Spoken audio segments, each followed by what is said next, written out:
What comes to mind when you think of Hanbok, traditional Korean clothes? Graceful, elegant, rich, and curved beauty are all words that express the unique beauty and characteristics of Hanbok.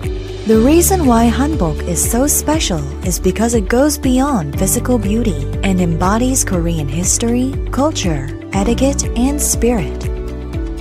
So, what is a Hanbok, and since when was this name used?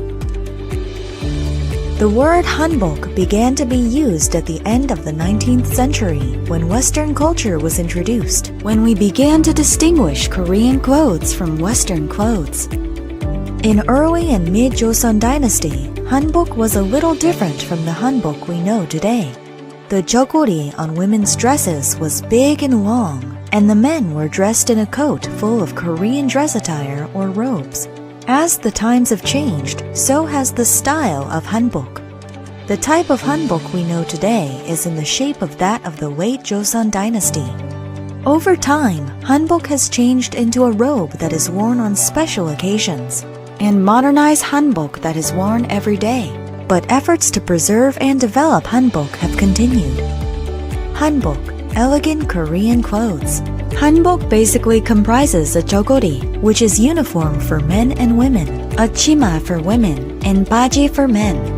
Unlike suits made to fit the body, Hanbok is a garment that expresses the richness and softness of the clothes on the body, and they are loose so they do not press against the body.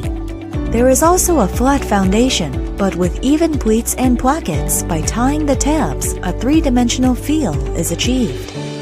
Hanbok, which exhibits the perfect costume aesthetics, from the curve lines of ladies, the trim lines, the rich curves of the flowing skirt, and the sharp straight line of the dongjang, to the toe of the boson, which is slightly visible under the skirt.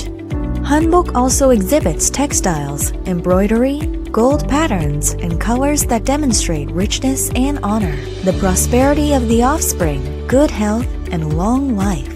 The spirit of the Korean people is depicted in the clothing. There are 4 rites of passage that Koreans have to go through in their lifetimes, from birth to death. Koreans wore different clothes according to the ceremony. Among these, they wore dolbok for praying for good health and longevity on the first birthday. And they also wore special clothes to show that they were grown up before getting married. On the wedding day, men wore a hat called a samo and wore a robe with a round collar called daryong and a belt called dae. These are called samogwande. Women wore nogonsam, a green ceremonial robe, and also wore a Korean bridal crown, jokduri. Koreans still have the clothing culture of their ancestors, and after having weddings in Western clothes, they wear a hanbok at the pebek, traditional ceremony to pay respect to the bride's and groom's family by the newly wedded couple right after their wedding.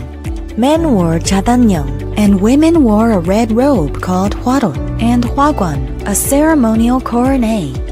It is a unique costume of Korean beauty that embodies the identity of the Korean people, keeping alive the life, culture, and etiquette of their ancestors through the Hanbok. The story of the Hanbok, which has deep meaning, is still underway.